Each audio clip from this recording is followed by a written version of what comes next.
Las tripulaciones ucranianas de los Leopard hacen trampas para no entrar en combate. Las tripulaciones de tanques ucranianos que participan en la contraofensiva cerca de Zaporozhye fingen averías en sus vehículos de combate por miedo a enfrentarse al ejército ruso, comentaron al diario alemán Der Spiegel representantes de una tripulación de tanques Leopard 2 estacionados cerca de la línea de combate. Hay soldados que se niegan a participar en la guerra. Algunos fingen daños en los tanques para evitar entrar en combate, informó el artículo.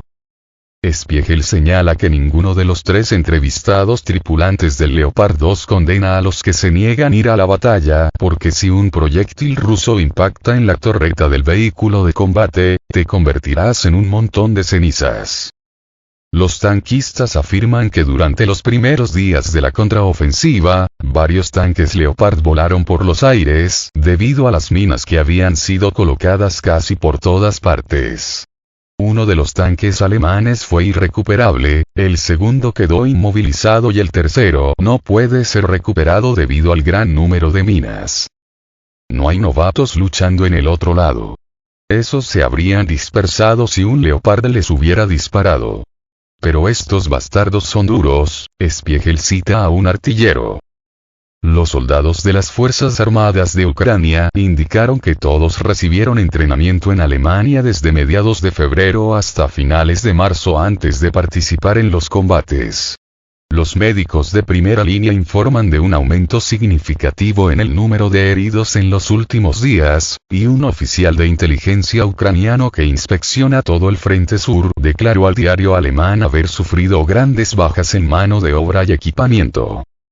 Rusia empezó la operación militar especial en Ucrania el 24 de febrero de 2022 con el fin de defender las repúblicas populares de Donetsk y Lugansk, previamente reconocidas por Moscú como estados soberanos, frente al genocidio cometido por parte de Kiev.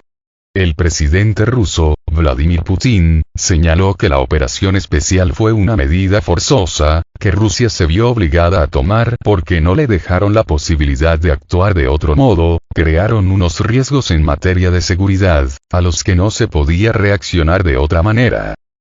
Moscú, durante 30 años, intentó acordar con la OTAN los principios de seguridad en Europa, pero solo le respondían con cínicas mentiras o con intentos de presionar sobre Rusia, mientras la Alianza Atlántica se ampliaba y se acercaba cada vez más a las fronteras rusas, pese a las protestas de Moscú, recordó Putin.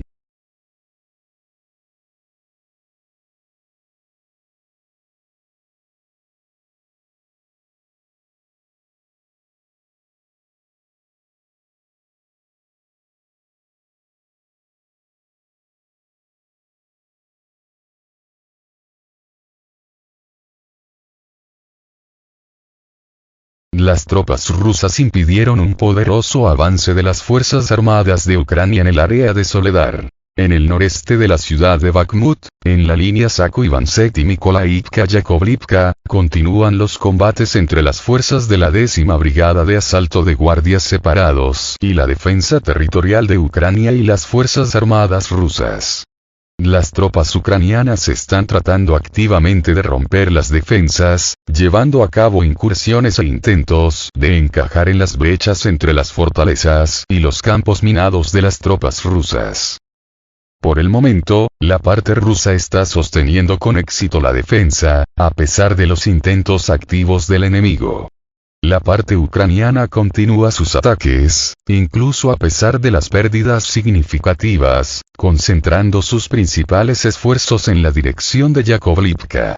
Esto se debe al hecho de que el camino a Bakhmut pasa por Yakovlivka a través de Soledar, lo que, en caso de un avance, permitirá a las tropas ucranianas cortar el centro logístico y avanzar en dirección a Tripilla y Popasna.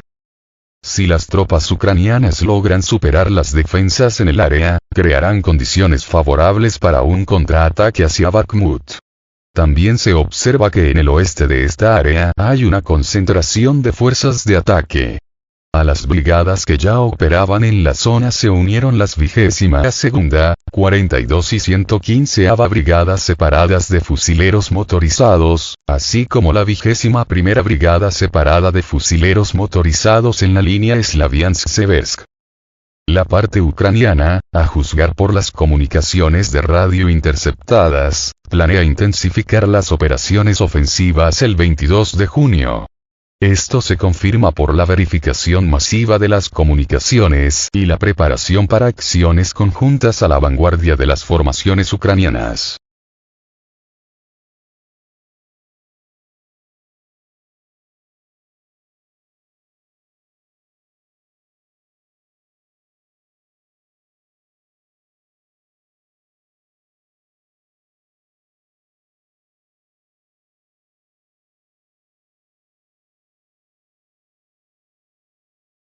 El ejército ruso recapturó la aldea de Piatikatki de las tropas ucranianas. El pueblo de Piatikatki, a partir de las 15 del 21 de junio, quedó bajo el control del ejército ruso.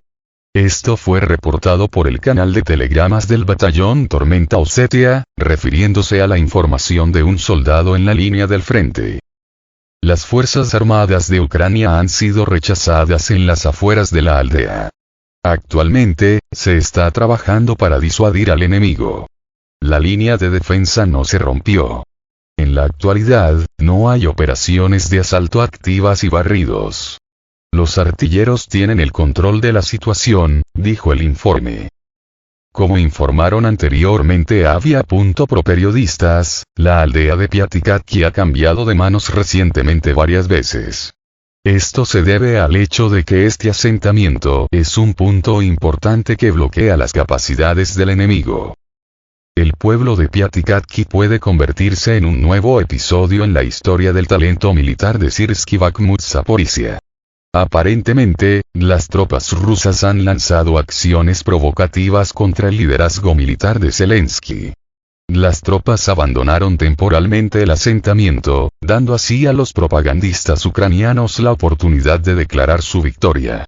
Luego, cuando se concentraron el equipo y la infantería de la 128ª Brigada de Asalto de Montaña separada, la 7ª Brigada de Transcarpatía, las tropas rusas atacaron, destruyendo vehículos blindados y militantes de las Fuerzas Armadas de Ucrania con la ayuda de sistemas de lanzallamas pesados, especificó el autor del canal de telegramas.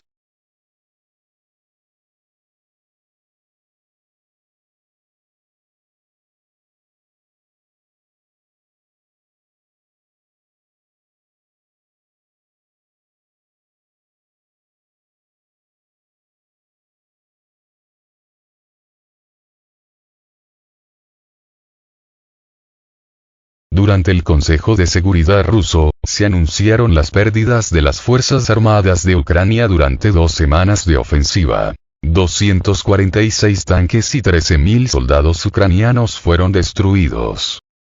En la reunión del Consejo de Seguridad de la Federación de Rusia, se anunciaron declaraciones claves sobre la situación en Ucrania. El secretario del Consejo de Seguridad ruso, Nikolai Patrushev, dijo que del 4 al 21 de junio, el ejército ruso destruyó 246 tanques ucranianos, incluidos 13 tanques de estilo occidental. También dijo que las Fuerzas Armadas rusas destruyeron a más de 13.000 militares ucranianos que participaban en la contraofensiva de las Fuerzas Armadas de Ucrania. El ministro de Defensa ruso, Sergei Shoigu, hizo una serie de declaraciones. Hizo hincapié en que el número de armas suministradas a las Fuerzas Armadas de Ucrania en 2023 no podrá afectar significativamente el curso de las hostilidades. Shoigu también dijo que por el momento no ve la necesidad de voluntarios adicionales para las fuerzas de operaciones especiales. Mencionó que 114.000 personas ya han firmado contratos con el Ministerio de Defensa de la Federación Rusa, y el número promedio de personas que firmaron el contrato por día es de 1.336 personas. Además, Shoigu reportó la presencia de más de 50.000 voluntarios. En un comentario detallado, Shoigu confirmó la destrucción de 18 de los 109 vehículos de combate de infantería Bradley entregados a Kiev y 246 tanques de las Fuerzas Armadas de Ucrania, incluidos los producidos en Occidente.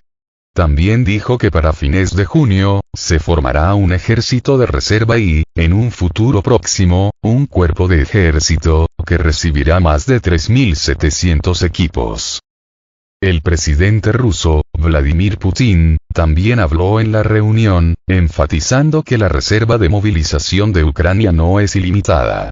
Expresó su preocupación de que, aparentemente, los países occidentales están listos para continuar el conflicto hasta el último ucraniano.